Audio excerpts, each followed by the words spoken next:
feel like a lot of Niner fans are really celebrating a 2-0 start, which is like you should, right? You're a football fan, your team's 2-0, that's great. It's just that I think everyone expected them to win these two games, at least I did. And it's in particular this last game, there was a significant amount of luck involved, if we're being honest. And I think it's fair to just point that out before we end the show.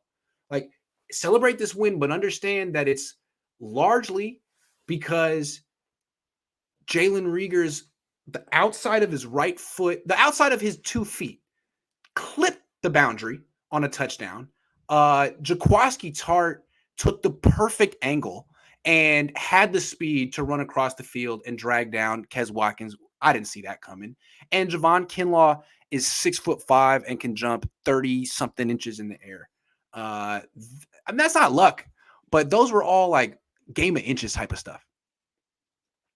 So, you bring these up to talk about luck. I actually want to take it a different direction. To me, all of those things you described are the reasons wins aren't a quarterback stat. For whatever reason, we attribute this winning to Garoppolo, and we always put up his record. But yesterday, Garoppolo had a poor first half, right? And that's where we talk about, Garoppolo had nothing to do with Jalen Reagor stepping out of bounds. Garoppolo had nothing to do with Jaquiski Tartt running down Quez Watkins. Garoppolo has nothing to do with that defense's goal line stand. K'Wan Williams on 4th down, reading Philly special, taking away the quarterback option, forcing Greg Ward to throw the ball into the back of the end zone. Fred Warner's tackle on 2nd and goal. Jimmy Ward running down Jalen Hurts on 3rd and goal. Jimmy Garoppolo has nothing to do with any of those 3 plays.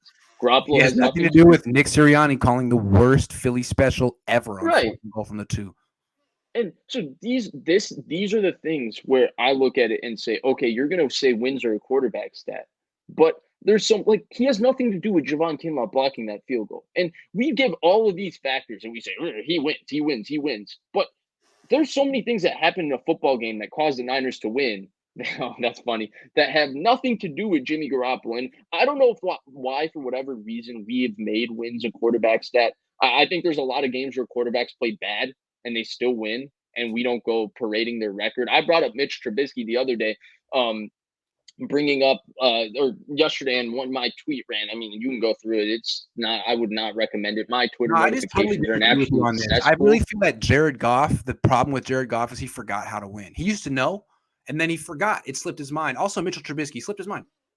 So, no, because here's why Mitchell Trubisky. Somebody asked me, they said, what team gets mad at a quarterback when he's 2-0? I said Bears fans were very angry at Mitchell Trubisky, who started what last year, Grant? What? 2-0. 2-0. They said, no. Mitchell Trubisky has never achieved anything Garoppolo had. Mitchell Trubisky had a 12-4 season in Chicago. He made a Pro Bowl in Chicago. And you know what else Mitchell Trubisky did? He was a Cody Parkey double-doink field goal away from winning a playoff game.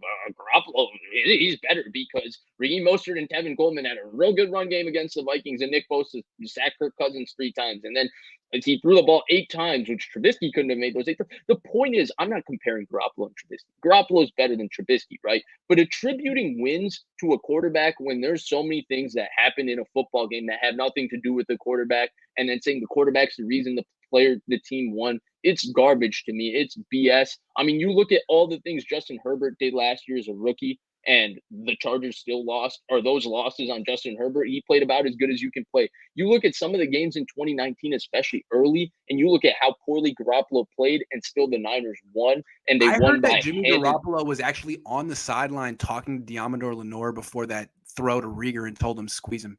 Push him out. I heard that was Tom Brady effect. That was his leadership and his coaching. You can't quantify that.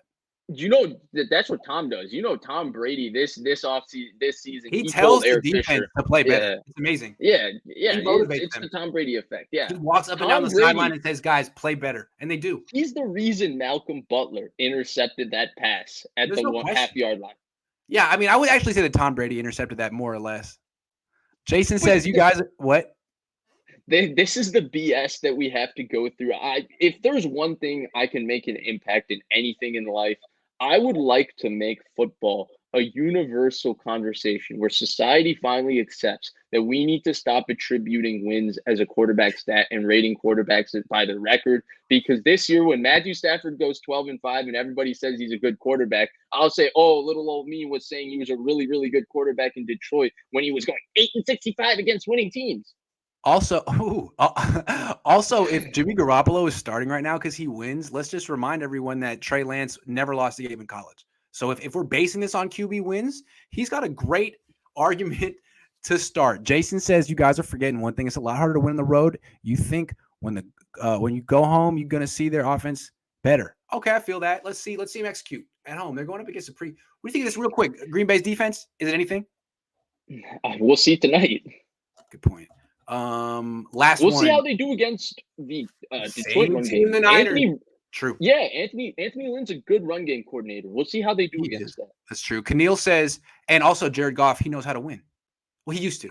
Keneal says, do we really need to wait to see Jimmy crash and burn before Trey can start? Waiting until we lose a game, a big game because of him is frustrating.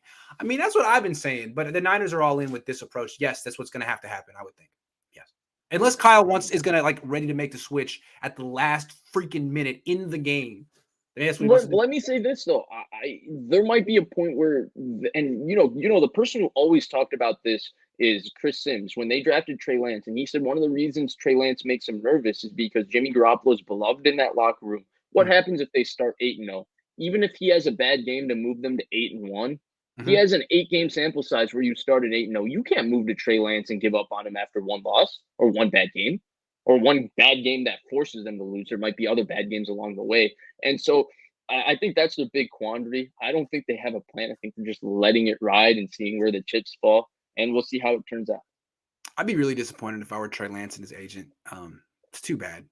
But anyway, 7NP says the wins are nice, but not playing good at the start of the game or almost choking it at the end will get Niners killed when those division games come up. Yeah, that's what we're saying. But again, we don't have to get too negative. I appreciate you, but I totally agree. But they're 2-0. Good teams find ways to win. The Niners are a good team. How good is the question? They think they're as good as any team in the league. I have questions, but you know what? It's still only mid-September. This isn't the final version of this team. Yeah, I mean, hey, Las Vegas is 2-0 right now. Derek Carr might be the MVP in football after 2 games. That's true. That's true. Some bold takes on September 20th over here. Anyway, but the point, my point more or less with that is to say that there's a lot of football to be played. Yeah, pump the brakes on that. The Niners haven't proven anything. And look, I think when this schedule came out, we all looked at it and said they're gonna start 2-0, or they better, because the tougher stretch is pretty much weeks 3 to 9. I mean, it's coming up. It gets easier later. But right now, I think they've taken care of business. They've held serve. They've done what they need to do. Good. It only gets harder moving forward. I think they need to expand what they're doing on offense. And the cool thing about this team is they can. It's not that they're undermanned on offense. They're just keeping people on the bench for odd reasons. So with the help of you and me, and if we band together, you and I can prevent forest fire.